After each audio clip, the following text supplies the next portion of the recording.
Assalamualaikum warahmatullahi wabarakatuh.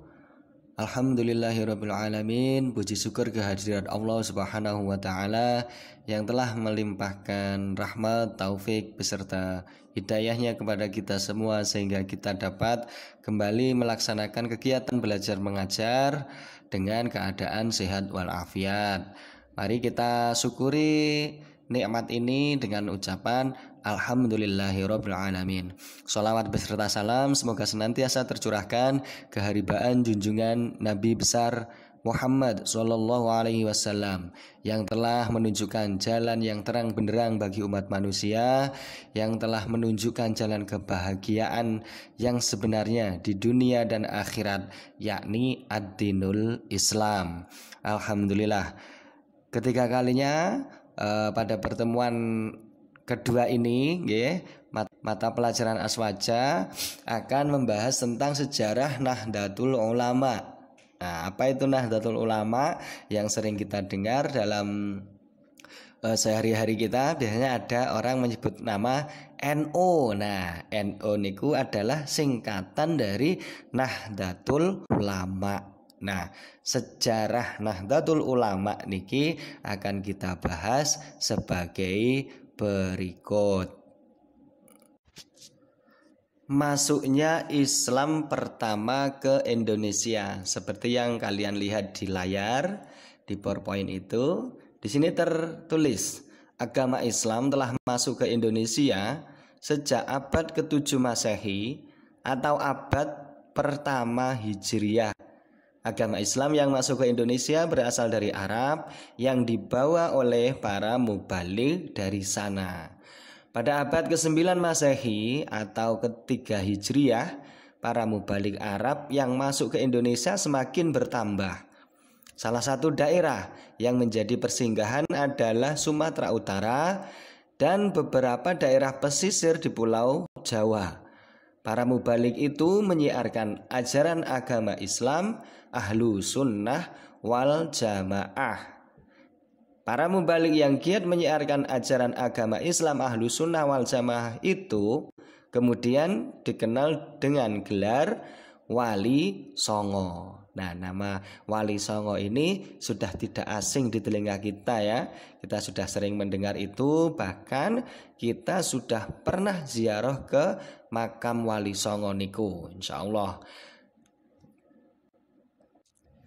Nah, beliaulah Wali Songo yang pertama-tama menyebarkan Islam Ahlu Sunnah wal Jamaah di Indonesia. Nah, ini gambar atau lukisan para Wali Songo yang kita kenal. Ada Sunan Gresik, ada Sunan Ampel, Sunan Bonang, Sunan Derajat, Sunan Giri, Sunan Gunung Jati, Sunan Kudus, Sunan Kalijogo, dan Sunan Muria. Kita bahas Sunan yang pertama, tadi disebut Sunan Gresik atau namanya adalah Maulana Malik Ibrahim. Maulana Malik Ibrahim atau Sunan Gresik adalah salah satu generasi awal mubalik yang menyiarkan agama Islam di Indonesia. Beliau tidak hanya menyiarkan agama Islam di masyarakat kecil, tetapi juga kepada Raja Majapahit yang berkuasa pada waktu itu. Dalam menyebarkan agama Islam, Maulana Malik Ibrahim mendirikan pondok pesantren sebagai tempat belajar agama dan keterampilan hidup bagi para santri-santrinya. Nah, Sunan Gresik atau Maulana Malik Ibrahim ini meninggal pada tahun 1419 Masehi. Kapan itu ya 1400 itu? Sekarang 2021. Wah, berarti ya sekitar 600-an tahun lebih yang lalu ya, gitu ya. Sudah sangat lama sekali. Makam beliau berada di Kota Gresik. Yang berikutnya ada Sunan Ampel. Sunan Ampel atau Raden Rahmat lahir sekitar tahun 1401 Masehi. Adalah seorang ahli agama yang datang dari negeri Campa. Atau kalau kita melihat peta ASEAN, Asia Tenggara. Di situ ada salah satu negara yaitu Kamboja. Nah, negeri Champa itu di Kamboja sekarang itu. Dulu Sunan Ampel berasal dari situ. Kemudian beliau memulai syiar agama Islam di kawasan utara Pulau Jawa. Pusat dakwahnya berada di daerah Ampel Denta, Surabaya. Itulah sebabnya beliau mendapat gelar Sunan Ampel. Berkat kealiman dan kebijaksanaannya, beliau dipercaya menjadi pemimpin masyarakat dan imam Masjid Ampel di sana. Orang-orang yang berguru pada beliau datang dari berbagai daerah di Indonesia. Untuk menampung para muridnya, beliau Sunan Ampel mendirikan pondok pesantren. Beliau melakukan dakwahnya melalui pendidikan, pertanian, pertukangan, kebudayaan, dan bidang kehidupan yang lainnya. Yang berikutnya ini adalah Sunan Giri. Sunan Giri mempunyai nama kecil Jaka Samudra. Nah, karena apa? Karena ceritanya beliau Sunan Giri niki pada waktu masih bayi pernah dilarungkan, bukan dilarungkan tapi diletakkan ke laut gitu. Sehingga di tengah lautan itu Sunan Giri ditemukan oleh seorang saudagar kaya yang kemudian merawatnya hingga dewasa. Nah, itulah sedikit kisah kenapa Sunan Giri niki mempunyai nama kecil Jaka Samudra. Ayahnya bernama Maulana Ishak, seorang ulama yang berdakwah di kawasan Blambangan atau Banyuwangi sekarang. Ibunya merupakan keturunan penguasa Majapahit. Selain bergelar Sunan Giri, beliau juga mempunyai gelar lainnya, yaitu Raden Paku dan Prabu Satmata. Makam Sunan Giri terletak di daerah Gresik, di pesisir utara Jawa Timur, di Gresik sana nggih. Dakwah yang dilakukan Sunan Giri sangat luas hingga ke wilayah Indonesia Timur seperti daerah Lombok di Nusa Tenggara dan juga Bima, bahkan juga Maluku di situ. Dan ini Sunan Bonang. Sunan Bonang adalah putra dari Sunan Ampel. Ibunya bernama Nyai Ageng Manila, putri Bupati Tuban. Sunan Bonang terkenal dengan keluasan ilmunya. Selain menguasai ilmu syariat agama, beliau juga menguasai ilmu hakikat.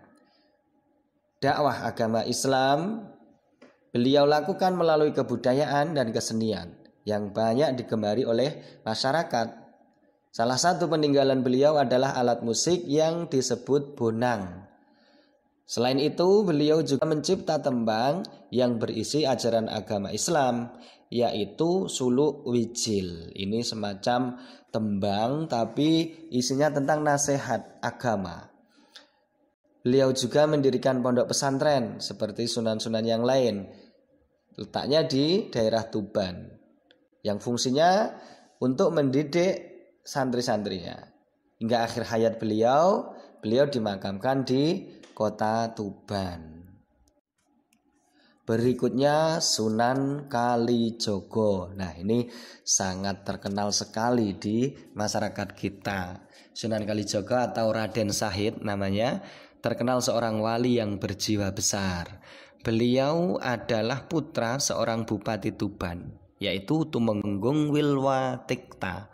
Selain ulama yang tinggi ilmunya, Sunan Kalijogo juga seorang yang memahami kesenian dan kebudayaan Jawa. Beliau menggunakan seni ukir, wayang, gamelan, serta suluk sebagai sarana dakwah. Sunan Kalijogo adalah tokoh yang berperan besar dalam berdirinya Masjid Agung Demak. Salah satu peninggalan beliau adalah tiang-tiang di dalam Masjid Agung Demak yang terbuat dari tatal kayu jati. Sunan Kalijogo juga pandai mendalang sehingga beliau mempunyai gelar Ki Dalang Sido Brangti. Nah, melalui wayang ini beliau mengajarkan agama kepada masyarakat. Betapa sungguh luas ilmu yang beliau miliki. Lalu ini Sunan Gunung Jati. Beliau adalah putra Sultan Hud yang berkuasa di wilayah Bani Israel di daerah Mesir sana, di Afrika. Beliau dikenal sebagai wali yang menurunkan sultan-sultan Banten dan Cirebon. Strategi dakwah yang dijalankan Sunan Gunung Jati adalah memperkuat kekuasaan sekaligus memperluas hubungan dengan tokoh-tokoh berpengaruh di Cirebon, Banten, dan Demak. Melalui apa? Melalui pernikahan. Beliau juga menggalang kekuatan dengan menghimpun tokoh-tokoh yang mempunyai ilmu kesaktian dan kedikdayaan. Makam Sunan Gunung Jati niki terletak di Gunung Sembung di Cirebon Utara. Lalu ada Sunan Kudus atau Ja'far Shodiq. Beliau adalah putra Raden Utsman Haji atau yang dikenal dengan gelar Sunan Ngudung. Beliau berdakwah di daerah Kudus dan pesisir utara Pulau Jawa yang lain. Beliau sangat tegas mengajarkan agama Islam. Keluasan dan kedalaman ilmu yang beliau miliki membuat masyarakat sangat hormat dan segan kepada beliau. Selain menjadi pemimpin Masjid Agung Demak, beliau juga berpangkat seorang senopati dalam jajaran pemerintahan Mataram Islam pada waktu itu. Beliau juga mengajarkan agama melalui syair tembang dan cerita-cerita kehidupan. Salah satu karya tembang beliau yaitu Suluk Mijil dan Gending Mas Kumambang. Makam Sunan Kudus berada di kota Kudus, tepatnya di belakang kompleks Masjid Menara Kudus niku. Berikutnya Sunan Muria. Sunan Muria atau Raden Umar Said adalah putra Sunan Kalijogo. Beliau adalah anggota Wali Songo yang paling muda. Namun ilmunya juga sangat luar biasa. Beliau berdakwah dengan cara budaya. Beliau sangat mahir mencipta tembang yang berisi nasihat dan ajaran tauhid. Seperti ayahandanya yaitu Sunan Kalijogo, Sunan Muria ini juga pandai memainkan wayang dengan lakon cerita yang disusun oleh sang ayah. Dalam dakwahnya, beliau mendatangi desa-desa yang jauh dari keramaian kota. Beliau membimbing para pedagang, nelayan, dan rakyat jelata lainnya. Di samping itu, beliau juga abdi kerajaan Demak Bintoro yang sangat setia. Makam Muria ini berada di sebelah utara kota Kudus, tepatnya di lereng Gunung Muria. Nah, ini yang terakhir Sunan Derajat atau Raden Qasim. Beliau adalah adik Sunan Bonang, putra dari Sunan Ampel. Beliau terkenal wali yang sangat dermawan, yang mengajarkan agama Islam melalui pendidikan akhlak bagi masyarakat. Sunan Derajat mengajak untuk memperhatikan nasib kaum fakir miskin, mengentaskan kebodohan, menciptakan kemakmuran, kepedulian sosial, serta gotong royong. Selain itu, beliau juga mengajarkan masyarakat bagaimana teknik-teknik membuat rumah dan juga membuat tandu. Ringkasan ajaran Sunan Derajat terkenal dengan istilah Pepali Pitu atau 7 dasar ajaran, yang isinya adalah dasar-dasar pijakan dalam kehidupan. Makam Sunan Derajat terletak di Desa Derajat di Kecamatan Paciran, Kabupaten Lamongan, Jawa Timur. Nah, itu tadi anak-anak nggih, sekilas tentang profil para tokoh Wali Songo, yang mana mereka ini adalah para mubalik yang menyebarkan agama Islam, ajaran Islam Ahlu Sunnah wal Jamaah di Indonesia.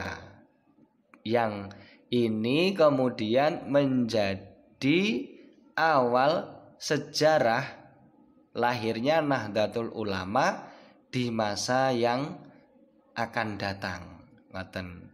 Yang Nahdlatul Ulama sampai hari ini hampir berusia 100 tahun. Nah, itu tadi sekilas tentang sejarah Nahdlatul Ulama.